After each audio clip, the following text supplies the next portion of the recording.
Everybody, I'm going to put this in. This is Andrew Whitfield, who is, I'm getting some feedback, who's a conductor at the Minnesota Opera, and also one of my oldest friends. I mean, we've known each other since the 4th grade. 1987, I was just doing the math. So you were, oh my God. Yeah. Yeah, so we played music together, and before I ever did anything in visual arts, we were just music people. We were music camp people. We even did a music camp in Minnesota, St. Paul one summer, which is so funny that that's where you are now. And and then you went to conservatory in high school. So this has really been, your passion and your work since you were a kid. But when you weren't able to come on earlier, since most of the people following me are in the visual arts, I was telling them about your mother and her work as an art historian. Can you tell people really quickly what your mother, what she taught and what she is? Well, she's an art historian, and she is retired now, but still active and writes books and articles and whatnot. She taught at Boston University for basically my entire life up until a couple of years ago, specializing in American artists, but also John Singer Sargent was a big focus of hers. She did a show on him in the Whitney in the 80s. Big expert on Eastman Johnson. She goes around authenticating Eastman Johnson paintings, and she's working on a catalog of his entire works. And also a lot of African-American artists like Jacob Lawrence, Stuart Davis, and Alice Neal. I heard you mention that earlier. Yeah, oh, so you did hear that. So yeah, Alice Neal painted Andy as a baby, and you don't own that painting. The painting of the baby named Andrew is not me, but she did paint one of me and my father, yeah. Oh, right, you were the toddler. That's you were a toddler. Yeah. That's right, okay. But right, and then she didn't give you, your mother didn't get the painting, and there was a whole thing about that too, right? Yeah, well, Alice was kind of a difficult person, and my mother did a lot of work for her. She wrote a book about her, and so my mother felt, Alice painted the painting of me and my father, and then asked my mother for a not inconsiderable amount of money for it, and she felt that she should have given it to her for free, so didn't pull the trigger there, which is unfortunate because it's worth quite a bit more today. Do you know where it is now, that painting? I think it's still at the Robert Miller Gallery in New York. Oh, yeah. Interesting. So Andy, here's my action. I'm just drinking water because I need to hydrate. Happy afternoon or morning to you in Minnesota. I hope you're doing okay. How's life out there? Well, I'm not in Minnesota, so obviously they canceled the season, which was really tragic. We were a week away from opening this world premiere opera that we've been working on for a year and a half in workshops. And it was right there, ready to go. And then this all happened, and it was canceled along with the following opera. And so I left because I was afraid about lockdowns, not being able to get home, and picked up my husband in San Francisco. And then we drove to Utah, and I've been in Park City ever since. Oh, is that right? Yeah. Oh, wow. That's beautiful. Yeah, at least you have tons of open space and, I don't know, nature. Yeah. So you don't know when you'll go back to Minnesota at this point? Everything is up in the air. I don't think anybody has any clarity. Yeah. Mm-hmm. Hopefully. Well, soon. so you are, most people I've spoken to on this are in the visual arts, although I've spoken to a dancer who runs a dance studio that has completely shut down. And a lot of people from the museum world have talked about how difficult it will be to get people back in galleries. And some of them have said they can't even imagine what the performing arts is going to look like because, you have to fill seats. The seats are very close to each other. The performers have to be very close to each other. What have the conversations been like for management at opera companies like yours? Well, I think that there's grave concern, obviously, about where this is going to go. I mean, especially as you get bigger as a company, it's probably true in the art world, the fixed costs become a lot more. So just to do zero, to do nothing, costs a lot of money for these large organizations. And Minnesota Opera is one of the larger opera companies in the country. But I think there is a lot of talk about new ways to sort of get people in seats and to interact with the public. There's been a lot of stuff online, I think. There's been a lot of ingenuity online and on Facebook as far as virtual concerts. So I think on a positive note, like, 30 years from now or 50, 100 years from now, historians will write books about the art that was made during this period and how it reflected the chaos and also the unity of the whole world. Absolutely. Well, I saw the Met Gala online streaming was incredible. And, but they are a company that has incredible engineers and marketing people, and they were able to pull it off behind the scenes pretty quickly. Do you feel that other performing arts companies have those resources, or is there a lot of catching up to do? Well, actually, I mean, the great thing about technology is that it's so accessible these days. I know I'm probably not the poster child to say that after I struggled to get on this call, but for example, Minnesota Opera, we just did a virtual chorus with our entire chorus. Basically, this setup where they all record, we had like a Zoom rehearsal, which was a very frustrating experience because there's this lag or whatever. But then I basically gave everybody the roadmap for what they should do musically. And then they recorded their individual tracks. And, Logic Pro is a very powerful tool for editing music. And I was able to figure it out in an afternoon with a few, just spending some time on YouTube and getting, reading online about how to sort of line up tracks and make everybody sing together when they're recording different tracks. So I'm quite proud of what we did with that, and I'm working with a few other folks right now to do similar projects like that. So it is actually something that even the most modest organization can participate in. Yeah.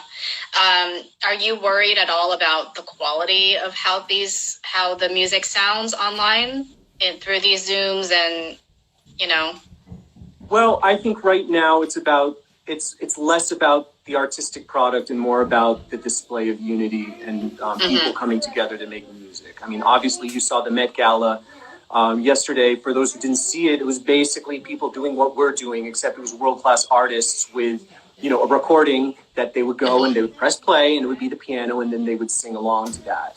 And it was obviously not what opera is supposed to be, not how live music is supposed to be experienced, but it was a very powerful display, I think, of artistic unity and perseverance. So I think that is probably as important, if not more important, than the artistic quality. When we get back into the theater, then that will become more of the focus, I think.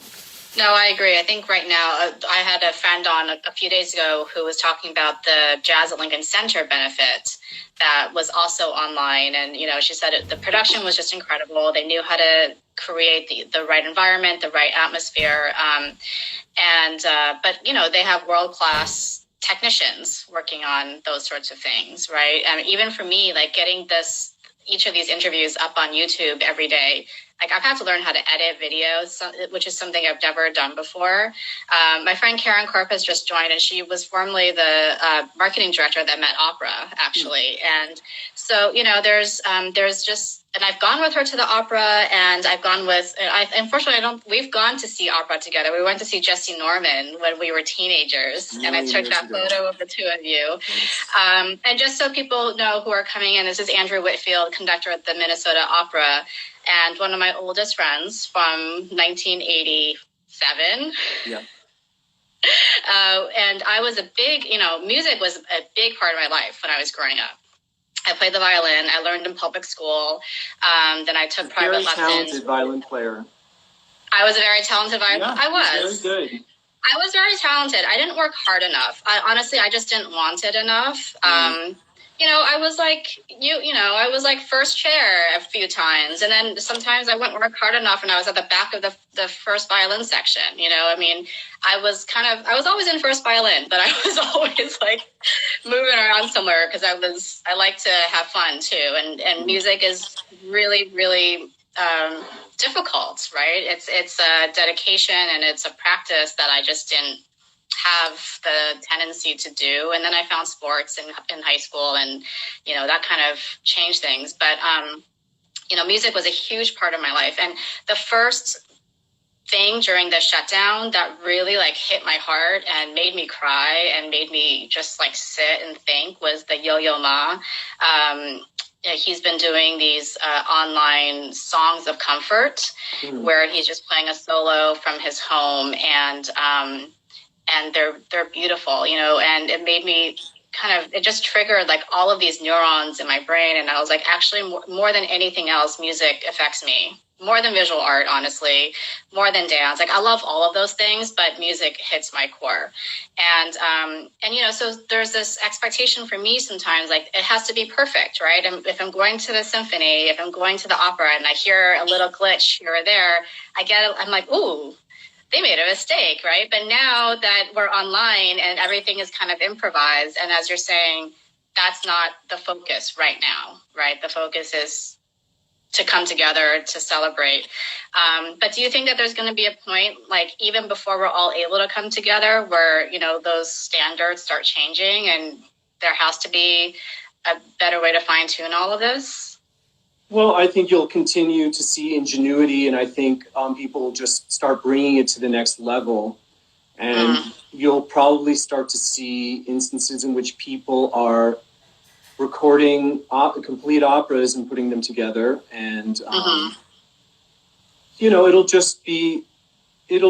never be the experience it was meant to be. But, I mean, there's a lot you can do with technology that you can't do with live theater. I mean, when I put this course together, I was able to go in and align everybody's tracks, so all the final consonants were exactly where they need to be, and just control the product in a way that I could never do on stage, in which I'm at the mercy of the people who are doing performance, and there are all sorts of other factors. People are wearing makeup, there's lights. It's just a lot harder. So in many ways, there's a lot you can do that will be interesting, and it could be an interesting intersection right now of art and technology, because we're forced to incorporate technology into art. And I think when we're on the other side of this, we might find that the technology will be lingering in a way that it wouldn't have otherwise. Right. No, that's interesting. Karen is asking if you could speak up a little bit too. But so I think Karen, maybe you missed, but he did watch the Met Gala online, and you thought it was, Andrew, your impression was that it was excellent, right? Yeah, it was very moving, and it was very personal. I think that was really what was so cool about it. I mean, you know, people were singing like this more or less, and you could see all the imperfections in their face and their voice. You know, it was just there was a more direct connection to the art. Even if the imperfections came through, I think also the feeling and the sentiment came through, because it was so intimate. And I really thought that it was very effective. And they did a great job. I agree. And yeah, I watched some of it last night, and it just made me, first of all, I mean, getting tickets to the opera, very expensive typically, right? And finding the time, right? I mean, if I'm a mother of 2 young children, I work, and I don't think I've really been to the opera since before my kids were born, because, you know, that's like a 4-hour commitment most of the time. So in a way, being able to access this freely right now has been wonderful. But what does this mean for the institutions and their longevity and their, you know, ability to move forward in a healthy financial position? Are you guys planning anything that we should know about? There is no question, I think, that this is an existential threat to so many aspects of our society. And it will really be a question of how we rally together to support those institutions. And that applies to so many things, you know, museums, obviously, symphonies, the opera, but even, you know, restaurants that are really important to the community. You know, we don't want all our favorite restaurants to become Chase Banks once this is over. And, you know, there's going to be a real reckoning across the board. And, you know, even though there is hope, I think that people are recognizing how important this is. For example, my parents, who are not enormous opera fans, are watching the live streams from the Met almost every day. And I think people are turning to that and seeing its value. It is going to be a real uphill battle. Yeah. Yeah, I mean, because as it was already, opera companies, dance companies, theaters were not in top financial shape before this crisis. City Opera is one example where, my in-laws would go to City Opera every weekend, about 15, 20 years ago. And it was how they could afford to go to the opera, right? And now it's, and then that went away. But, I mean, and there are cities that have really strong traditions of this, which, like Boston, where we grew up, and New York, and the Twin Cities. And then there are places where opera or the symphony is just not as much a part of the, culture, I guess. And now this might be an opportunity perhaps to get, to make it more accessible to people who may not have felt that they were invited, honestly. The first time I went was with my friend Karen, and she like gave me her tickets to the Met Opera, and I was young. I would have never really been able to afford it at that time. And I went once, and then I kept wanting to go again, when I could afford the tickets. But I mean, how do you think, how are your performers doing, and the musicians and union? I mean, I assume they're all union at Minnesota.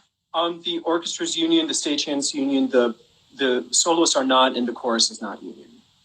So are they all, are the union members doing okay? And well, Minnesota Opera really stepped up, and they set up this artist relief fund immediately after the cancellation. And they were able to raise a good amount of money to pay out the artists for more or less their entire fee for the following two operas in the season. So that was really great. And I'm really proud to be a part of a company that could do that.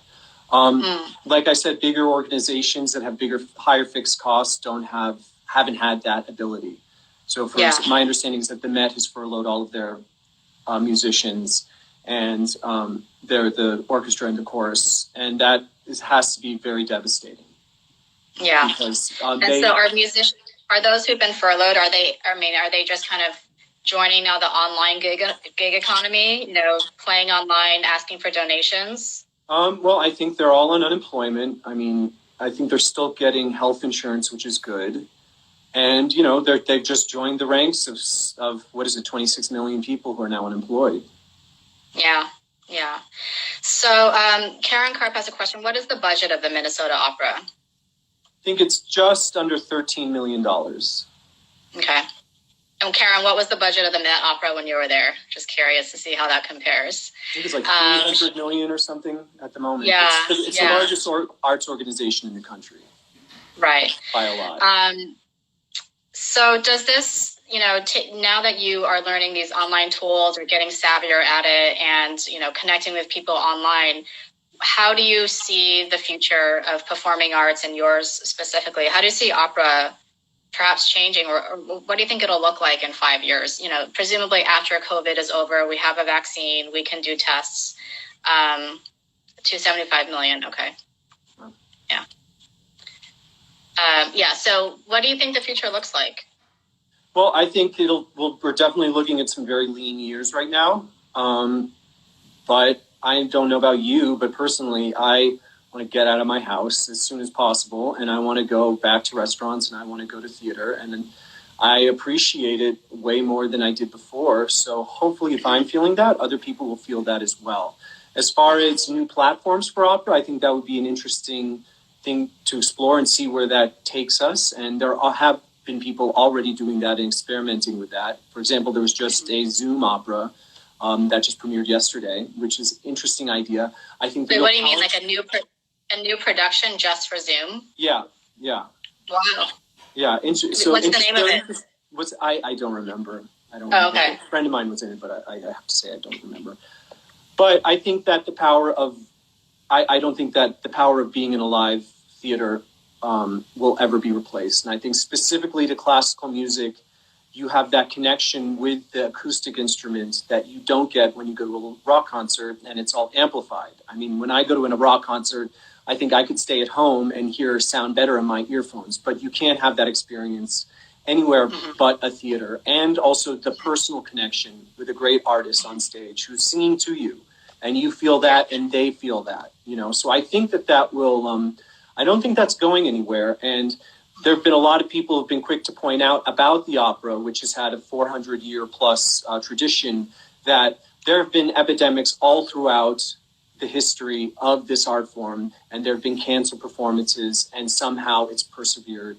I mean, you think about Germany in Europe in World War II, there was no opera happening then, and after that, in the 50s, there was proliferation of great opera singers, and there was this rebirth and a rethinking of the art form and redefining it. So I think that was a direct result of World War II, and I think that I'm optimistic that there will be a similar phenomenon after this is all done. That's fascinating. Do you know why there was this resurgence after World War II? Were there scholars or certain people who? Well, I think it was just the performers, really. There were just a lot of singers, and a lot of great singers came out of that crisis, and a lot of new ideas about how to present opera. Modernism became a lot more prevalent, and sort of abstract stagings, as opposed to very traditional, stagings that existed prior to that. And I think it was just a sense of, there was this hardship and people needed it. And I think we are experiencing a hardship unlike any we've ever experienced in our lifetimes. And I think we've all experienced that that feeling of comfort from art in a way now that I don't think we normally do. Like just putting something on and bawling your eyes out, which I think probably a lot of us have done in the last few weeks. That's not a connection that we can normally have to art, in our otherwise busy Instagram, Facebook lives where we're totally distracted. Right. So I think and I think that's true for me. It's reinvigorated my sense of the importance of this. So I hope that's not my own experience. I hope that's I don't think so. And actually, our friend Marguerite had asked about the Yo-Yo Ma Songs of Comfort and how she can find that. And he's just been putting it up on his Twitter and, I think all his social media. So you can see it on his IGTV. And it is soulful. It is just the man, in his home. And they're just a few minutes long, right? They're not they don't take up a whole day of yours. They don't take up even 20 minutes. They're just ways for me, it was a way for my mind and my soul to reset and to think about really beautiful, but also sad things and whatever was going through. And there were no words. It's just, it's beautiful, beautiful music. But, I'm wondering how you guys at the opera are planning whenever reopening can be. How is that going to play out?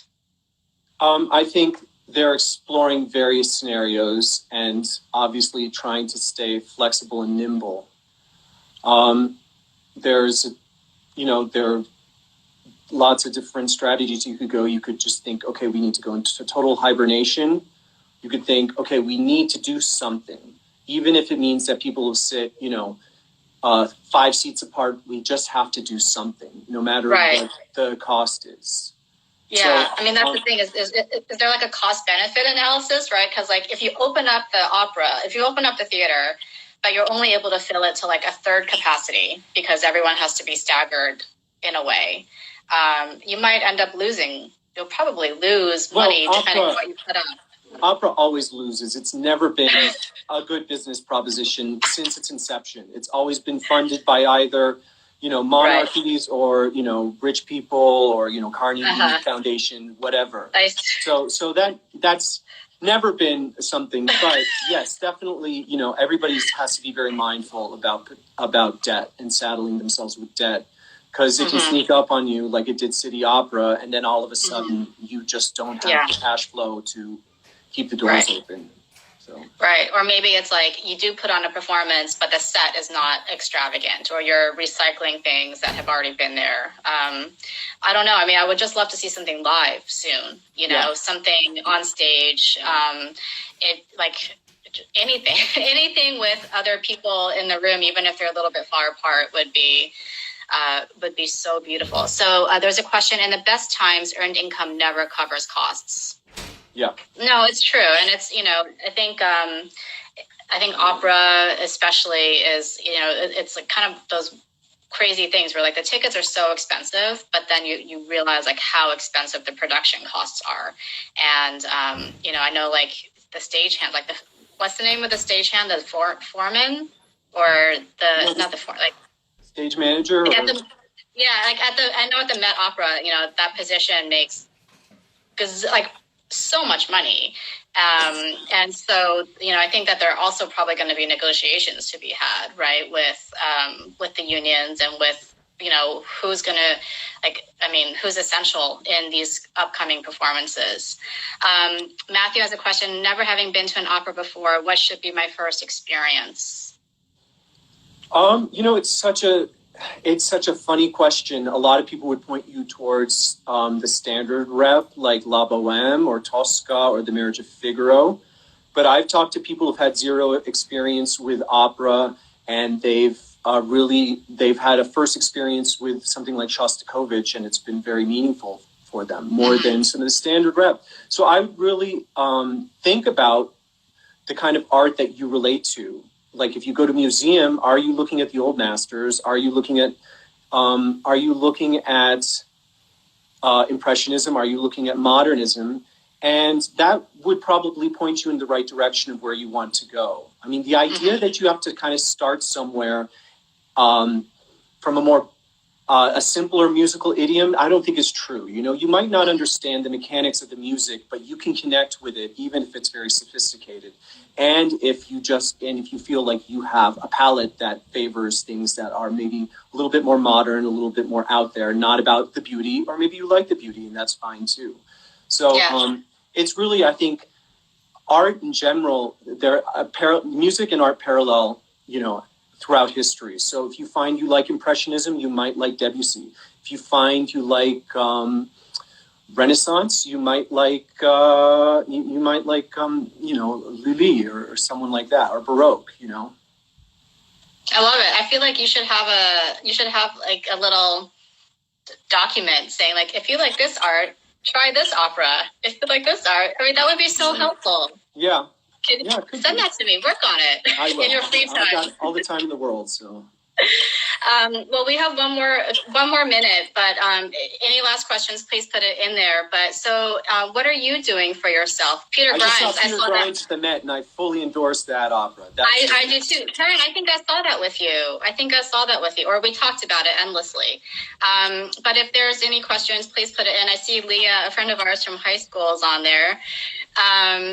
But what are you doing for yourself to comfort yourself, to take the stress off? Oh my God, a lot of baking. That's all I've seen. He's going to divorce me if I make more donuts at this point. But yeah, a lot. It's been a trial getting enough yeast to satisfy my baking needs. But that's been therapeutic. Walking the dog, you just can't overburden yourself with trying to be too productive. I think you have to allow yourself on some days to just sort of fall apart or just sort of shut off. It's like, okay, I've seen one too many tweet from our president. I'm shutting off. I'm shutting down. Yeah. And so I do that and I give myself permission. Yeah, good. Well, Andy Whitfield, I love you. One of my oldest friends you were my prom date too. That's right. And that's right. I was like, I'm going to, I don't have a boyfriend and I don't want to go with anyone at this stupid school. I want to bring Andy. And we had the best time. We did. We had the best time. And, we've been through so much together as little musicians, and to see you thriving, being a conductor at Minnesota Opera, I'm just so proud of you. I'm so proud of you. And my mother is proud of you. Give Sue a big hug for me, please. And Cindy, is she with you? My sister's in Atlanta, so she is not. And Marg, the first opera Andy took me to was Wagner, and he kept telling me to be quiet when I asked how much longer. Yeah, that was probably not a good starter for Marg. Well, I hope one day soon we can all see each other, you and me and Marguerite and whoever else. I want to see you conduct on stage. That would be beautiful. Mm-hmm. Yeah. But in the meantime, please do send a list of opera parallels. And I think people would be into it, and share us, more information about what you're doing at the opera. Any resources would be wonderful. Sure. Definitely. Okay. All right, everyone. Thank you. Have a great day. This will be up for 24 hours on my stories, and then it'll be archived. And tomorrow is Ellen O from Stanford University's arts program. That's going to be fascinating. So have a wonderful day, everyone. Thank you, Andy. Bye. Bye.